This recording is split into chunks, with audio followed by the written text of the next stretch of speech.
কেবিনেটত আহিবলগীয়া নিযুক্তিৰ ওপৰত আলোচনা হয়। 22 ছেপ্টেম্বৰত আমি প্ৰায় 12,000তকৈ অধিক নিবনুৱা যুৱক যুৱতীক নিযুক্তি দিম। আজি মই বিটিআৰত দতমাত যাওঁতে ডেকা ল'ৰাসকলে মোক সুধিছে যে কামাণ্ডো বেটেলিয়নৰ ৰিজাল্ট কেতিয়া দিব।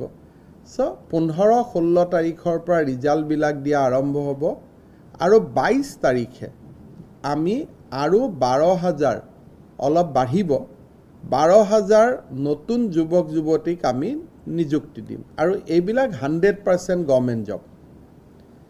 30,000 আমি দি উঠিলোঁ, 12,000 আমি দিম, অৰ্থাৎ 42,000 আৰু 30,000ৰ লিখিত পৰীক্ষা হৈ গ'ল।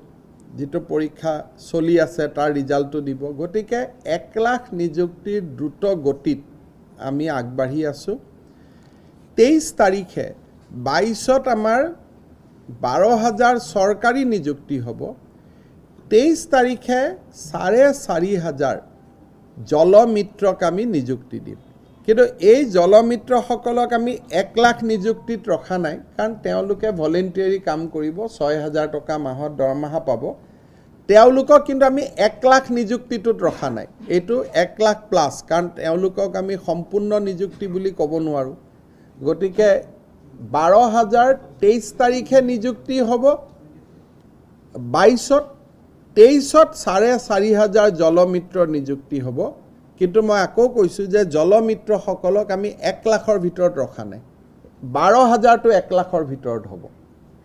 এইটো এটা অতিৰিক্ত বোনাছ হৈ যাব আৰু এই বিষয়ে আজি আমাৰ কেবিনেটত আলোচনা হয় আৰু বাকী খালী থকা পদসমূহ পূৰণৰ বাবেও আমি আৰু এটা 10,000 পোষ্টৰ এডভাৰটাইজ দিবৰ কাৰণে আমি প্ৰস্তুতি কৰিছোঁ। এইবাৰ বিশেষকৈ এই 10,000 পোষ্টত APDCLৰে 5,000 পোষ্ট থাকিব। এটা নতুন ফৰেষ্ট বেটেলিয়নো আমি গঠন কৰাৰ বাবে সিদ্ধান্ত লৈছোঁ। অৰ্থাৎ 12 তাৰিখে এটা নিযুক্তি হ'ব, 30,000ৰ ফলাফল বাবে আমি অপেক্ষা কৰিম আৰু এই অপেক্ষা কৰি থাকোঁতে আৰু 10,000ৰ এডভাৰটাইজ ওলাব।